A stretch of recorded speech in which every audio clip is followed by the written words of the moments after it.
pas vraiment une initiative. En fait, l'OMS, il y a à peu près un mois, a dit qu'il fallait fabriquer une formule, une solution hydroalcoolique pour combattre le coronavirus. Et nous, on a des clients pharmaciens qui nous ont fait les demandes de cette solution. Donc on a commencé au début à faire quelques litres, quelques dizaines de litres, quelques centaines de litres, quelques milliers de litres. Et maintenant, on est sur des productions d'à peu près 10 000 litres par jour. À peu près, 7 jours sur 7. Ça dépasse totalement les capacités de nos locaux. Donc la préfecture et la mairie du 6e nous ont aidés. On a eu l'autorisation, enfin c'est eux qui ont barré la rue pour qu'on puisse produire un maximum, parce que sinon ce serait impossible de produire ça dans nos locaux, c'est pas possible. Aujourd'hui, 10 000 litres par jour, ça correspond à peu près à 100 000 doses individuelles par jour. Ça veut dire que 100 000 personnes aujourd'hui pourront bénéficier d'une solution hydroalcoolique qu'on a fabriquée ici.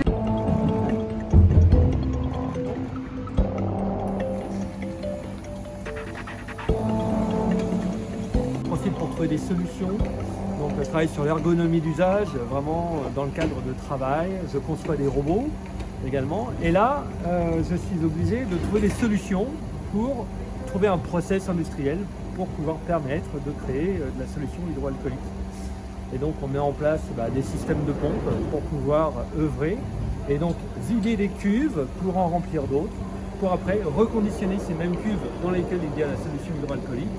Donc on reconditionne sous forme de cubis, comme des cubis de vin, ou alors on reconditionne dans des bidons de 5, 10 ou 25 litres. Et donc ces conditionnements-là sont revendus aux associations, aux hôpitaux, aux pharmaciens, qui eux, après, les redivisent, les subdivisent dans des flacons qu'ils distribuent à leur personnel.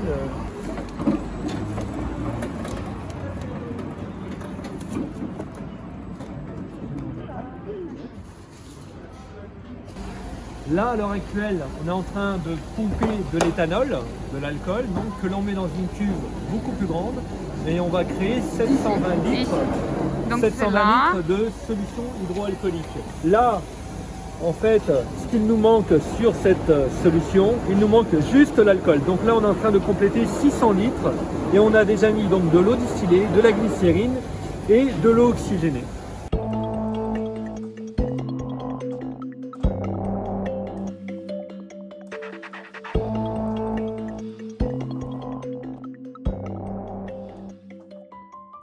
Ça va ici, c'est tous les pharmaciens, les chalands, tous les pharmaciens, il y a à peu près 300-400 pharmaciens qui viennent tous les jours ici récupérer de la solution pour après revendre dans leurs officines. Après, ça va aussi dans les hôpitaux, dans les EHPAD, chez les pompiers, chez les policiers, et puis après dans plein d'industries qui ont besoin de solutions hydroalcooliques. Donc on travaille pour beaucoup de monde aujourd'hui.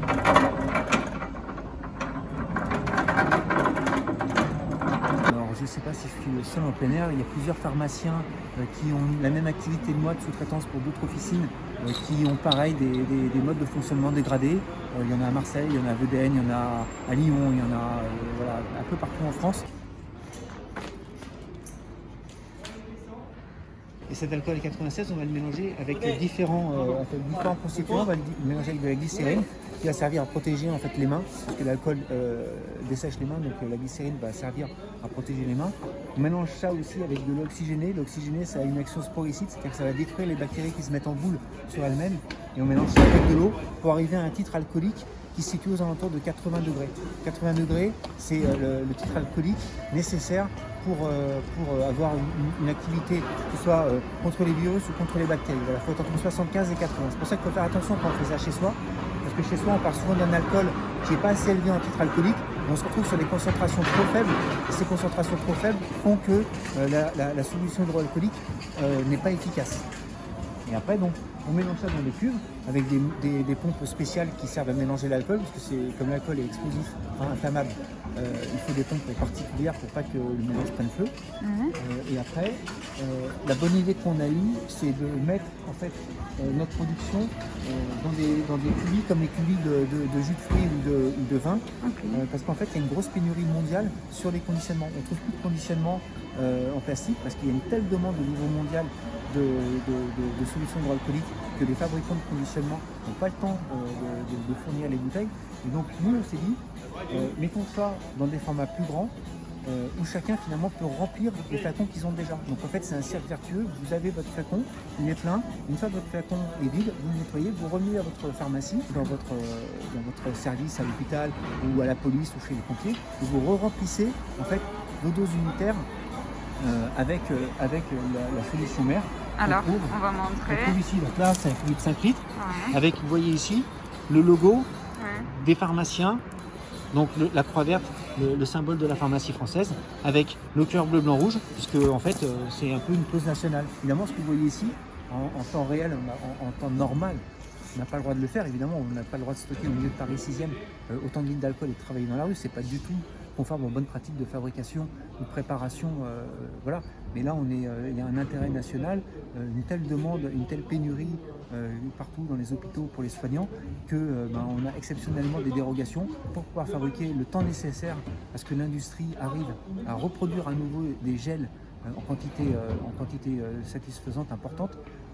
Donc on a des dérogations pour pouvoir produire dans des conditions certes dégradées, mais un produit qui est extrêmement efficace, puisqu'en fait ce produit fait par l'OMS, il peut être fait partout dans le monde, il aura toujours la même efficacité. Ça c'est une pompe, alors ça ressemble à n'importe quelle pompe, c'est-à-dire c'est globalement le même système que n'importe quelle pompe, ça prend le liquide d'un côté, ça le ressort de l'autre, sauf que ça c'est une pompe à texte, c'est-à-dire que là-dedans on peut mettre des substances qui sont inflammables. Une pompe comme ça coûte à peu près 4 000 €. Sachant donc qu'on en a acheté 3 plus une pompe à eau, donc on dépense énormément d'argent en fait pour pouvoir produire. Et comme on augmente nos capacités en termes de production, il faut aussi qu'on augmente nos capacités en termes de conditionnement. Donc là, il y a un deuxième camion qui arrive aujourd'hui, dans lequel on a installé une machine à mettre en cubi. En plus, ces camions sont finalement très autonomes, ça permet de se protéger des intempéries s'il y a des intempéries. Là, vous voyez, on est en train de monter des tentes, on va monter des tentes, l'éclairage pour pouvoir travailler aussi la nuit, pour pouvoir faire la production le plus longtemps possible.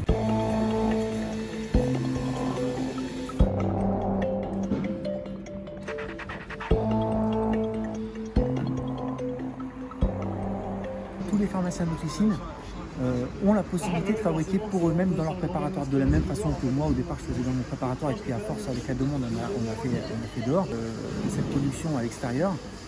Les pharmaciens d'officine, à peu près la moitié des pharmaciens français fabriquent eux-mêmes leurs solutions hydroalcooliques pour pouvoir les donner à leurs patients à l'officine.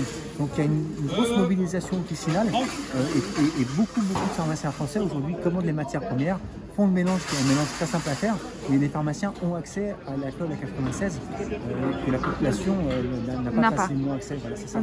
Et donc à peu près un pharmacien sur deux, et c'est ce qui permet au niveau, surtout qu'en plus comme on a moins de clients dans les officines avec le confinement, on arrive maintenant, je pense, à peu près à répondre à la demande de la population. Maintenant il faut répondre à la demande des soignants, des hôpitaux, des forces de l'ordre, des services publics. On travaille aussi pour la Poste, on travaille aussi pour plein de gens, tous ceux qui sont encore au travail et qui ont besoin de se protéger. Sont à même de venir commander chez nous ou chez d'autres pharmaciens. Les EHPAD aussi en ce moment beaucoup des solutions hydroalcooliques.